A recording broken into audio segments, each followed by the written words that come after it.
Maintenant que notre modèle de données est prêt, nous allons commencer à créer notre dashboard. L'objectif est de construire une page qui permettra de visualiser rapidement les informations importantes sur les ventes. Pour commencer, nous allons ajouter un titre à notre dashboard. Nous allons le placer en haut de la zone de texte. Pour cela, nous allons aller dans l'onglet Insérer, puis cliquer sur Zone de texte. Une fois la zone de texte dans la zone de travail, nous allons y saisir le thème que l'on souhaite attribuer à notre travail. Moi, je vais l'appeler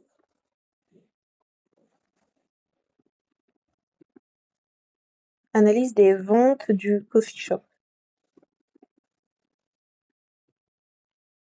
Comme sur Word, vous pouvez ajuster la taille de la zone de texte en étirant simplement.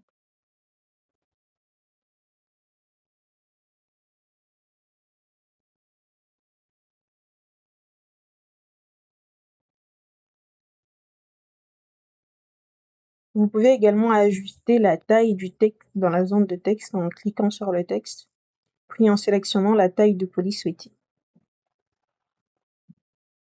Juste en dessous du titre, nous allons afficher quelques indicateurs clés que l'on appelle souvent des KPI.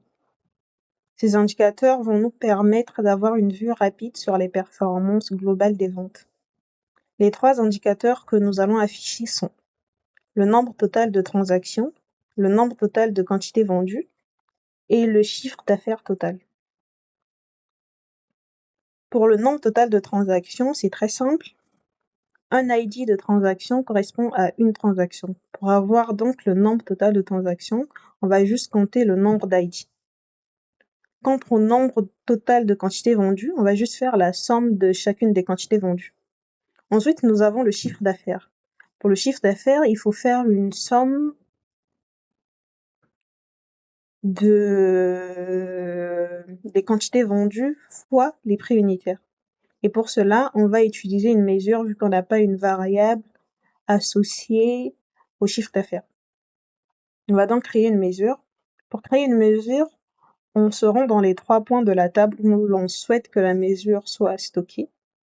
On fait un clic et on clique sur Nouvelle mesure. Une zone d'opération sera ensuite affichée et vous pourrez définir la nouvelle mesure. On va donc l'appeler CA pour chiffre d'affaires. Elle sera donc égale à la somme.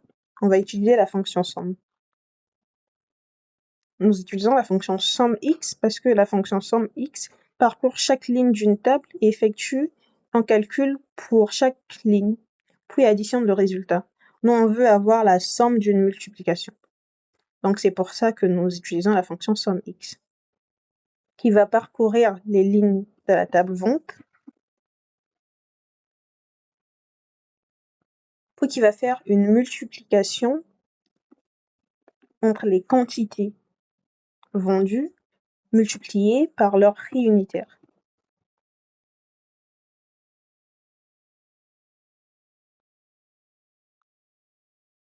Donc,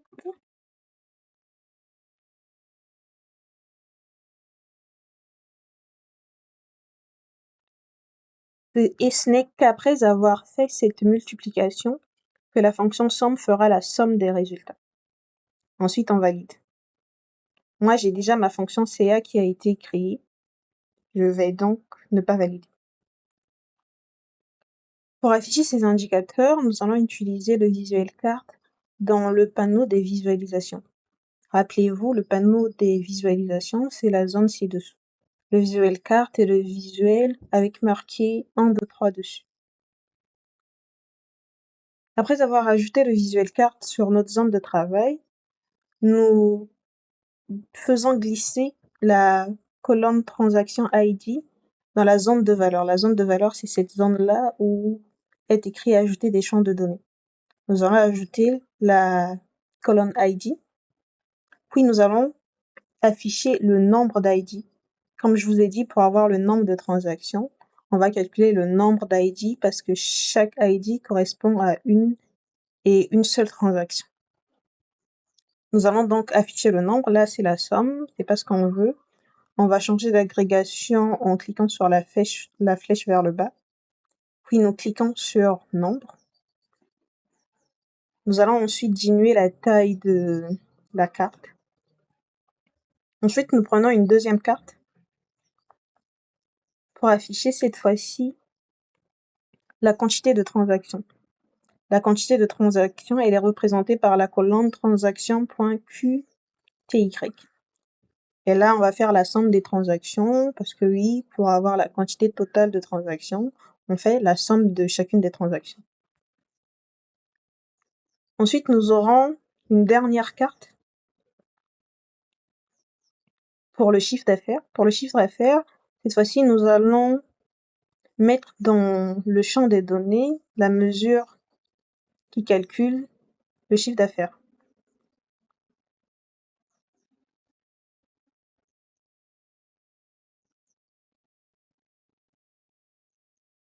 Et comme c'est un chiffre d'affaires, il représente donc une monnaie. Nous allons le mettre en euros. Pour le mettre en euros, nous allons dans Format et nous choisissons euros.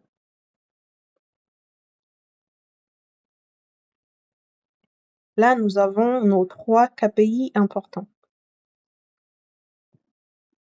On va les faire monter.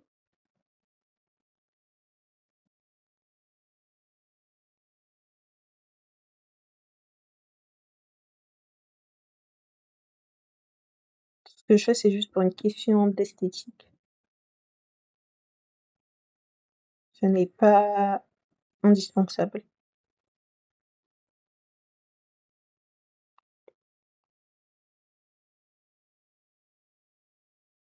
Nous pouvons également renommer les étiquettes en bas de chacune des cartes. Par exemple, pour la première étiquette où il est écrit nombre de transactions, nous pouvons simplement écrire par nombre de transactions ID. Nous pouvons enlever le ID et juste garder nombre de transactions. Pour la somme de transactions QTW, on vient dans le champ, on fait un double clic et on renomme l'étiquette en quantité vendue.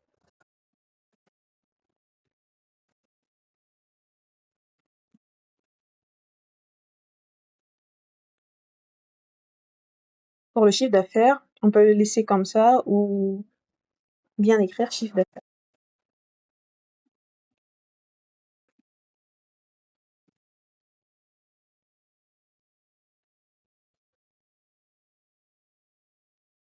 Maintenant que nous avons ajouté nos indicateurs clés, nous allons rendre notre dashboard plus interactif en y ajoutant des filtres.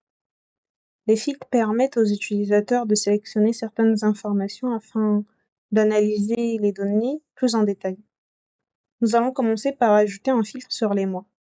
Pour cela, nous allons sélectionner le visuel segment, aussi appelé slicer, dans le panneau de visualisation.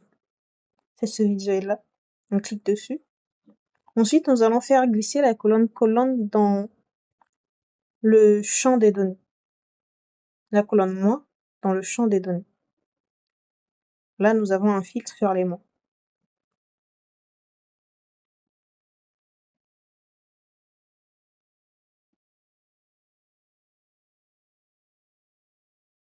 Cela va permettre maintenant à notre dashboard de filtrer en fonction des mois sélectionnés. Par exemple, si je clique sur mars, j'aurai les résultats que de mars. Si je clique sur avril, je n'aurai les résultats que d'avril. Mais je peux aussi également permettre à ce qu'on puisse cliquer sur tous les mois. Pour cela, je vais sur la mise en forme, la petite peinture, je vais dans paramètres, dans section, puis je clique sur afficher l'option tout sélectionner. Et là, je pourrais tout sélectionner ou tout décocher. Je peux également faire une sélection multiple en faisant un clic droit et en sélectionnant plusieurs mois. Là, j'ai par exemple les chiffres sur le premier trimestre, de janvier à mars. Nous allons ensuite ajouter un deuxième filtre sur les ventes par magasin. Là, je vais faire glisser la colonne Store Location.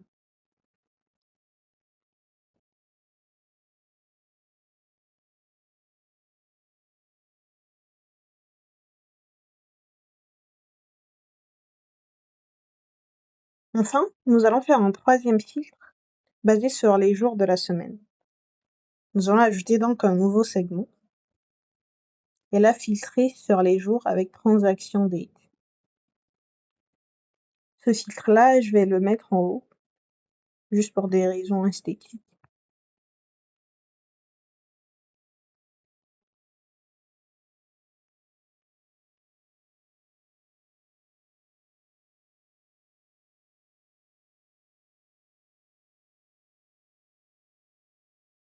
Grâce à ces filtres, notre dashboard devient interactif. Je peux aussi filtrer entre deux dates. Je peux choisir, par exemple, entre le 1er février